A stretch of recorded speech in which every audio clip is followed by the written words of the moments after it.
Welcome to this Minster online service for Maundy Thursday evening.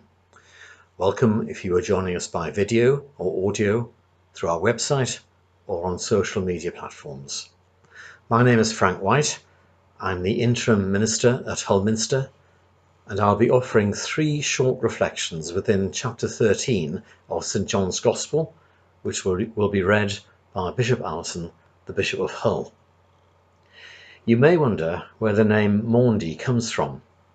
At the heart of John 13, which recounts the events immediately before Good Friday, is the call from Jesus, "A new commandment I give you, love one another as I have loved you." The word commandment in Latin is mandatum, which means Maundy in English. There are traditional Maundy Thursday activities and ceremonies which we're not able to offer at this service, including the sharing of Holy Communion and the washing of feet. Instead, we're offering a prayerful meditation on Scripture, which could be followed in our own homes by one Maundy Thursday tradition that we can keep. That's the keeping of the watch. Suggestions for this follow immediately after the service. John chapter 13. Now before the festival of the Passover, Jesus knew that his hour had come to depart from this world and go to the Father. Having loved his own who were in the world, he loved them to the end. Jesus loved them to the end. He is talking to the whole band of his disciples, and John wants his readers to know something special about the love in which they are all held. Loving them to the end is not a statement about time, but about the quality of Jesus' relationship with them. He loved them to the uttermost. He didn't limit his love. It reached out into every dimension of their lives. It gave a security and an identity which would eventually, after the trauma of the crucifixion, equip them to serve God with deep confidence and conviction. They no longer needed to bolster their confidence by competing with one another to sort out who was the greatest. That sad incident earlier in the Gospel story reflected a lack of confidence and an uncertainty about their identity. Being loved to the uttermost relieves us from the burden of lack of resources and gives us confidence to offer service to others out of the abundance of grace that God gives us. The events we recall in Holy Week invite us to experience this unconditional love of God all the more fully. St. Paul would write to the Romans, "If God is for us, who can be against us? He who did not spare his own son, but gave him up for us all, how will he not also, along with him, graciously give us all things?" He loves us to the uttermost. The devil had already put into the heart of Judas, son of Simon Iscariot, to betray Jesus. And during supper, Jesus, knowing that the Father had given all things into his hands, and that he had come from God and was going to God, got up from the table, took off his outer robe, and tied a towel around himself. Then he poured water into a basin and began to wash the disciples' feet and to wipe them with the towel that was tied around him. He came to Simon Peter, who said to him, "Lord, are you going to wash my feet?" Jesus answered, "You do not know now what I am doing, but later you will understand." Peter said to him, "You will never wash my feet." Jesus answered, "Unless I wash you, you have no share with me." Simon Peter said to him, "Lord, not my feet only, but also my hands and my head." Jesus said to him, "One who has bathed does not need to wash except for the feet, but is entirely clean. You are clean, though not all of you." For he knew who was to betray him, And for this reason, he said, not all of you are clean. After he had washed their feet, had put on his robe and had returned to the table, he said to them, do you know what I have done to you? You call me teacher and Lord, and you are right, for that is what I am. So if I, your Lord and teacher, have washed your feet, you also ought to wash one another's feet. For I have set you an example, that you also should do as I have done to you. Very truly I tell you, servants are not greater than their master, nor are messengers greater than the one who sent them. If you know these things, you are blessed if you do them. I am not speaking of all of you. I know whom I have chosen. But it is to fulfill the scripture.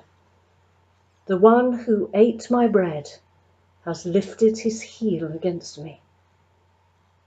I tell you this now, before it occurs, so that when it does occur, you may believe that I am he.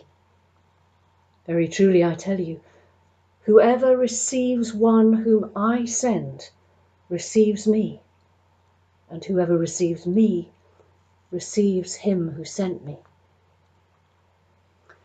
After saying this, Jesus was troubled in spirit and declared, very truly I tell you, one of you will betray me. The disciples looked at one another, uncertain of whom he was speaking. One of his disciples, the one whom Jesus loved, was reclining next to him. Simon Peter therefore motioned to him to ask Jesus of whom he was speaking. So while reclining next to Jesus, he asked him, Lord, who is it?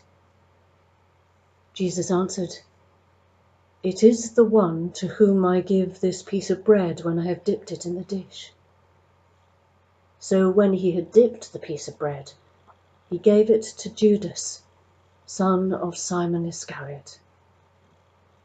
After he received the piece of bread, Satan entered into him. Jesus said to him, do quickly what you are going to do. Now no one at the table knew why he said this to him. Some thought that because Judas had the common purse, Jesus was telling him, buy what we need for the festival, or that he should give something to the poor. After receiving the piece of bread, he immediately went out, and it was night. The drama in John's version of the Passion is building up through the interventions of Peter and Judas, both of whom would play major roles in the story which was unfolding. Judas went out, and it was night. Through the candle-lit gloom in that upper room, the figure who lived in the shadows slipped out into utter darkness. Judas had been tempted before and had stolen the money he had charge of. It was a particular temptation for Judas, and the offer of 30 pieces of silver was going to be too much for him to resist. This wasn't a one-off event. Jesus had been watching Judas, whom he also loved to the uttermost, and had seen him falling into temptation. But love does not influence by force or compulsion, but by invitation and respect. So Judas had become increasingly familiar with the darkness and less attracted by the light. This was a much bigger problem than the consequences of the weakness of this one man. The whole Passion story shows us the consequences of the life choices people make. Among them were the secular and religious figures who found it all too easy to condemn to death the one who came to bring life in all its abundance. Long before all this happened, the people of God, marching through the desert from Egypt, had been urged to choose life. This is the invitation Judas refused, but it's still held out to all of us who will ponder the story of Jesus' passion and venerate the one who died on the cross. When Judas had gone out, Jesus said, "Now the Son of Man has been glorified, and God has been glorified in him.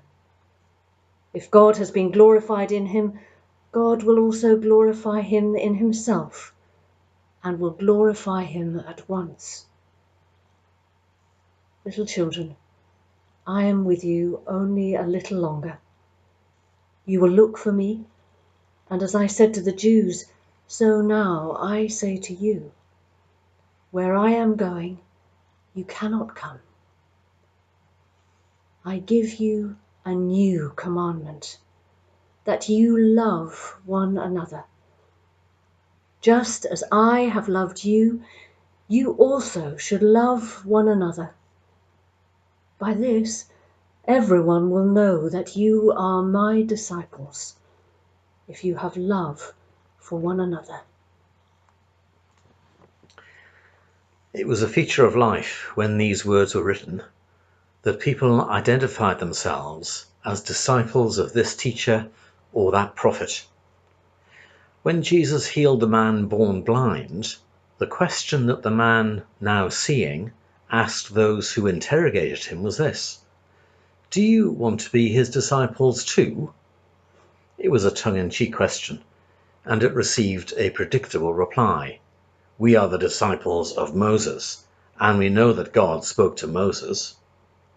It was the ultimate way to honor somebody by becoming their disciple, to accept the disciplines of their life, to be the guiding principle of our own. And this was to be the distinctive feature of the lives of those who were caught up in the story of Jesus. The love which Jesus had forged in his short but eventful life would mark out those who followed him for all time to come. There's something about love which cannot be hidden, despite the fact that it's not wishing to draw attention to itself. Perhaps it's because it's the thing that we all need and that we most long for. It is what we see in the one who hangs on the cross and who reached out in his own greatest moment of agony to the man who had asked him a favor, to the thief who admitted that he was getting his just deserts. Jesus says, "This day you will be with me in paradise." Love so amazing, so divine, demands my soul, my life, my all. Simon Peter said to Jesus, "Lord, where are you going?" Jesus answered, "Where I am going, you cannot follow me now, but you will follow afterwards." Peter said to him, "Lord, why can I not follow you now? I will lay down my life for you." Jesus answered, "Will you lay down your life for me?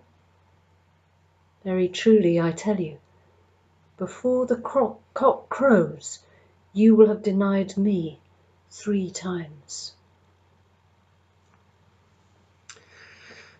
As we've concluded that reading from John chapter 13, and as we conclude this Maundy Thursday meditation, some of us might like to take the themes of John 13 into keeping the watch that we described at the beginning of this service. You could keep a set time this evening, maybe in silent prayer for half an hour on your own.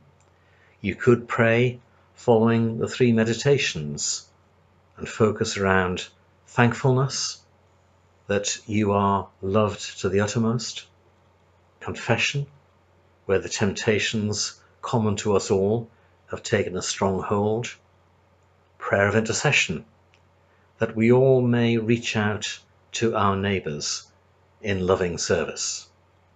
However you use the watch, it's good for us to be there with Jesus in his agony in the garden. And in these challenging days, thank you for joining us in this short service, and may God bless us all as we continue in our prayer through this Maundy Thursday.